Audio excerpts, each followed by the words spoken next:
নমস্কার বন্ধুরা, আরও একটি নতুন ভিডিওতে আপনাদের সবাইকে স্বাগত। আজ আপনাদের বানিয়ে দেখাবো পটলের একটি দুর্দান্ত স্বাদের রেসিপি, যেটা কি এই গরমের সময় ডাল ভাতের সাথে খেতে ভীষণই ভালো লাগে, বা আপনারা এটি বৃষ্টির দিনে মুড়ির সাথেও খেতে পারেন। আর বানানোর পদ্ধতিও ভীষণই সহজ। তো চলুন বন্ধুরা, দেরি না করে শুরু করা যাক আজকের ভিডিওটি। সবার প্রথমে আপনাদের এখানে দেখিয়ে দিচ্ছি, আমি এখানে 5 পিস পটল নিয়েছি আমার পরিমাণ অনুযায়ী।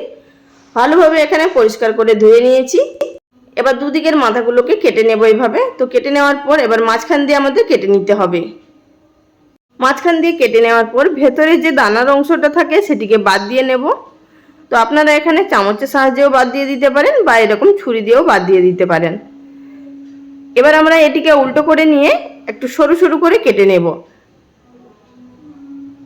তো কাটার সময় অবশ্যই খেয়াল রেখে কাটবেন, সম্পূর্ণটা কাটবেন না, হালকা একটু জোড়া থাকবে সেই অবধি কিন্তু আমাদের কাটতে হবে।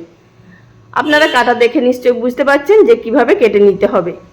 এখানে আপনাদেরকে কাছ থেকে দেখিয়ে দিচ্ছি যে আমি এখানে লম্বা লম্বা করে কেটে নিয়েছি, তবে কিন্তু নিচের দিকটা কাটিনি, নিচের দিকটা জোড়া আছে।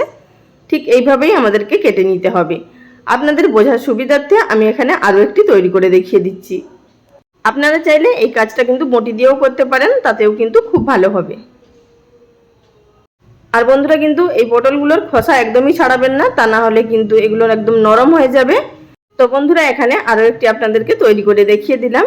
একই রকম পদ্ধতিতে আমি এখানে সমস্তগুলো তৈরি করে নিয়েছি।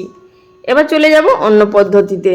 কেটে রাখা পটলগুলো একটি থালার মধ্যে নিয়ে নিচ্ছি। এবার এর মধ্যে দিয়ে দেব হাফ টিস্পুনের থেকেও একটু কম পরিমাণ হলুদের গুঁড়ো, আর দিয়ে দেবো এখানে স্বাদ মতো নুন। দিয়ে একসঙ্গে এগুলোকে খুব ভালোভাবে মেখে নেব। এতে করে পটলের মধ্যে খুব ভালোভাবে নুনটা ঢুকে যাবে, তবেই কিন্তু পটলগুলো খেতে ভালো লাগবে। আর পটলগুলো কিন্তু এমনিতেই জলতা লাগে, তাই এখানে নুন যদি না দেওয়া হয় তাহলে খেতে ভালো লাগবে না। তো যাই হোক, আমি এখানে একটা একটা করে মেখে নিচ্ছি এইভাবে। এখানে সমস্ত পটলগুলো মেখে নেওয়া হয়ে গেছে। এবার এটিকে সাইডে রেখে দেবো 10 মিনিট মতো। এখন অপর দিকে একটি মিক্সিং বল নিয়ে নিয়েছি, তার মধ্যে দিয়ে দিচ্ছি প্রথমে হাফ কাপ পরিমাণ বেসন। আমি এখানে যে পরিমাণে পটল নিয়েছি তাই অনুযায়ী আমি এখানে বেসন এবং বাদবাকি উপকরণগুলো ব্যবহার করছি। সেই কাপেরই মাপ করে দিয়ে দিলাম 1/4 কাপ পরিমাণ চালের গুঁড়ি। এখানে আতপ চালের গুঁড়ি ব্যবহার করেছি। দিলাম এখানে ঝালের জন্য হাফ টিস্পুন পরিমাণ ঝাল লঙ্কার গুঁড়ো, দিয়ে দিলাম হাফ টিস্পুন পরিমাণ জোয়ান, হাত দিয়ে ঘষে এইভাবে দিয়ে দিলাম।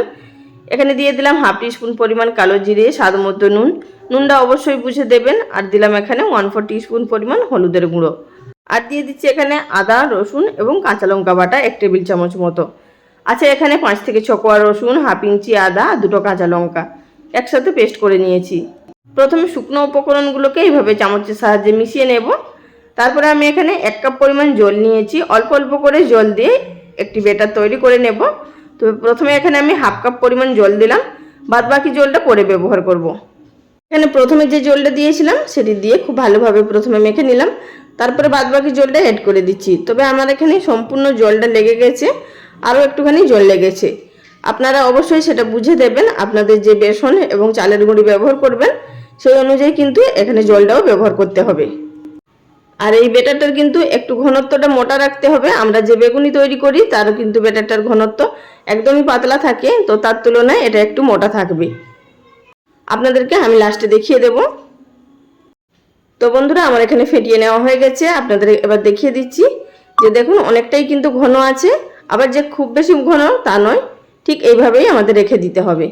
এবার এর মধ্যে দিয়ে দিলাম 1 টেবিল চামচ পরিমাণ গরম করে রাখা তেল। অবশ্যই এখানে গরম তেল ব্যবহার করবেন, এতে করে ভীষণই মুচমুচে হবে। আর তেল ব্যবহার করলে আপনাদের এখানে বেকিং সোডা ব্যবহার করার কোনো প্রয়োজন নেই।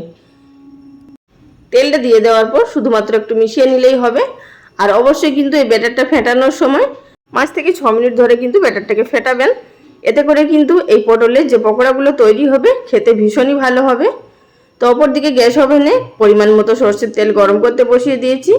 তেলটা খুব ভালোভাবে গরম হয়ে যাওয়ার পর গ্যাসের ফ্লেম লো টু মিডিয়ামে রেখে দিয়ে এক একটা করে আমাদের এখানে পটলের পকোড়াগুলো তৈরি করে নিতে হবে। বেসনের গোলার মধ্যে এইভাবে চুবিয়ে নেব। চুবিয়ে নিয়ে এক একটা করে তেলের মধ্যে ছেড়ে দেব। আর বন্ধুরা, যারা নিরামিষে তৈরি করতে চান তারা কিন্তু এখানে রসুনটা বাদ দিয়ে দিতে পারেন, তবে কিন্তু রসুনটা দিলে খেতে খুবই ভালো টেস্ট হয়। প্রথমে কিন্তু গ্যাসের ফ্লেম একেবারে লোতে রাখবেন না, মিডিয়াম টু হাইতে রাখবেন। তারপরে এক একটা করে যখন একদিকটা ভাজা হয়ে যাবে তারপরে লো ফ্লেমে উল্টে পাল্টে ভেজে নিতে হবে আমাদের। আমি এখানে এক একটা বেচে 4টে করে ভেজে নিচ্ছি। আর আপনারা চাইলে এখানে রিফাইন তেল দিয়েও ভাজতে পারেন, আমি এখানে সর্ষের তেল দিয়ে ভেজে নিচ্ছি। একদিকটা ভেজে নেওয়ার পর এবার অপর দিকে উল্টে দেব।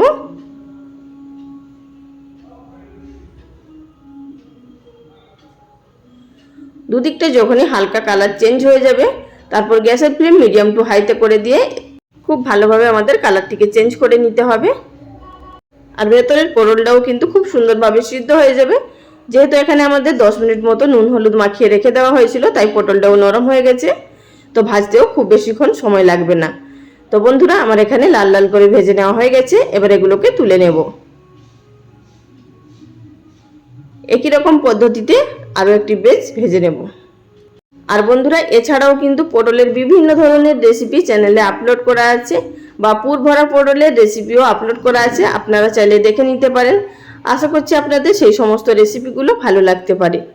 তো আমি এখানে সমস্ত পটলগুলো ভেজে নেওয়ার পর কিছুটা পটল ভাজা আমি একটি প্লেটের মধ্যে সার্ভ করে নিয়েছি। এটি আপনারা পটল ভাজাও বলতে পারেন বা পটলের পকোড়াও বলতে পারেন। আর বন্ধুরা, এগুলো এতটা মুচমুচে হয় আর এত টেস্টি হয় যে খেতে অপূর্ব লাগে। আপনারা বাড়িতে অবশ্যই একবার ট্রাই করে দেখবেন। আশা করছি আপনাদেরও প্রত্যেকেরই ভীষণই ভালো লাগবে। তো বন্ধুরা, ভিডিও কেমন লাগলো অবশ্যই লাইক কমেন্ট করে জানাবেন। সবাই ভালো থাকবেন। নমস্কার।